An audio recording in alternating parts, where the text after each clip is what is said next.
Get ready to immerse yourself in the world of gaming, anime, and all things geeky at Calgary's only Japanese pop culture festival. Otafest is front and center on living a creative life.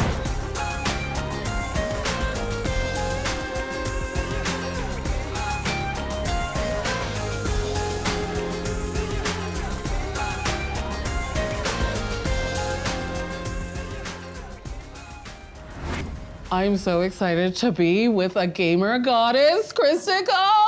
Oh my God, we're so happy to have you here on Living a Creative Life. I'm doing a little fangirl, but let me know, how did you get into like art and cosplay? Being an artist, I think, was a really obvious choice for me growing up. I was always really artistically inclined, so it was going to be my vocation in life.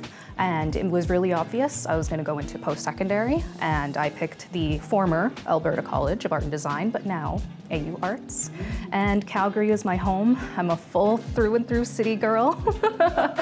But sometimes, you know, the res comes out a little bit. Calgary isn't necessarily away from home for me because this is part of the Blackfoot Confederacy traditional territory. So, and I myself am Blackfoot. How did it feel as somebody who isn't always seen to be invited to this place where you're gonna be like the biggest thing in the room?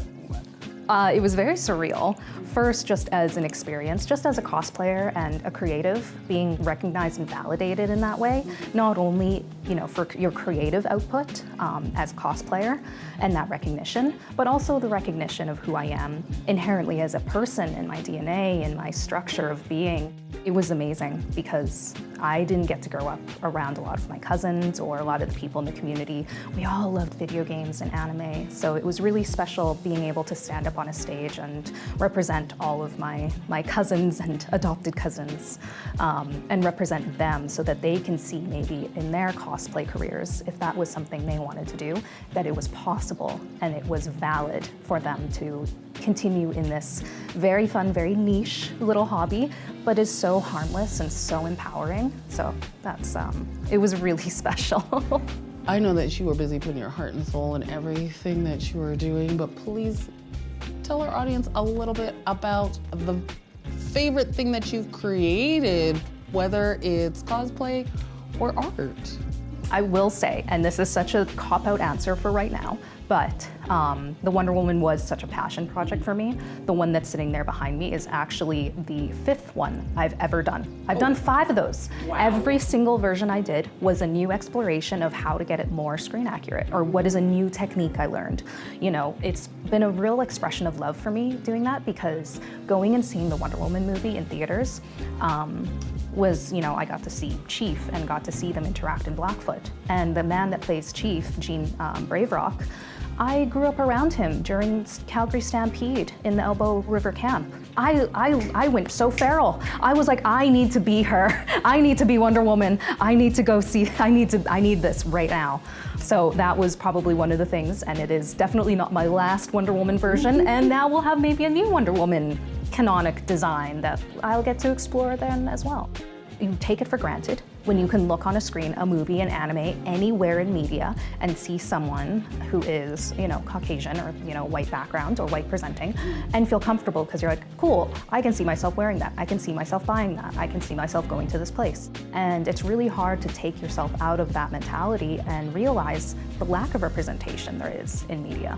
And then that is something I carry over to in the arts as well, because a lot of traditional art is very colonial, very settler structured, a very European standard of art. So what does that mean as an artist for me expressing myself? Cosplay was a huge part of me coming out of my shell and learning how to communicate and connect with people. Because, you know, everyone's a nerd for something. Everyone's a nerd for something. Yes. Remember, for a complete rundown of the art scene in Calgary, visit yycwhatson.ca. Your one-stop shop for arts and culture listings in the city.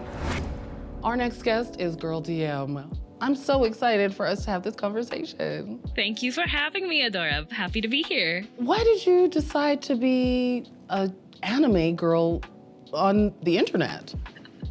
So I am a VTuber, which means I am a content creator. I do live streams and pre-recorded videos that I upload, and I use a model that is an original character and concept that I puppet like a very detailed Muppet, essentially. I was like you. I was a normal person. I had a job. I went to work. I clocked in and out. I would pack my lunches every day. Sometimes I would order food in, but that was a little bit expensive because deliveries like that and you have to tip the driver, you know?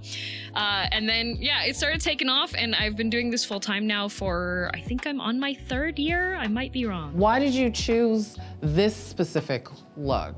I want to know. This concept was over a year to put together, like a lot of hard work in finding a character concept artist that could create the design. And like I wanted something that was spiky. I wanted more mature look, tired, you know. I wanted something that said like very boss, very in charge.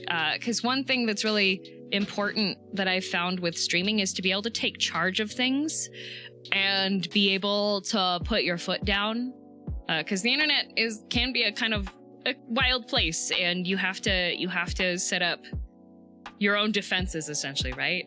And so I just really like villainous, and it gives me a logical reason why I won't put up with people sometimes. You know, it's just like, oh, sorry, I'm evil. That's why I'm gonna act like this.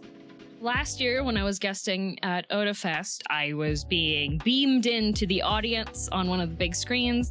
I did a Minesweeper panel as well as a Q&A panel where people could actually come up and ask me in real time, and I could answer questions for them. I think it's really important to have events like Otafest where you can have that more one-on-one time, and also be able to have kind of more personalized experiences. It gives you the opportunity to tell them when you enjoy their work, and even be able to exchange a few words with them. It just builds a lot of excitement, and you get a lot of passionate people together for their hobbies and things they love, right? The Japanese Pop Culture Festival runs May 10th through 12th. For ticket information, check out the Otafest website. And if you want your creative event to be featured on our show, send us a note. See you soon, or maybe sooner, on Living a Creative Life.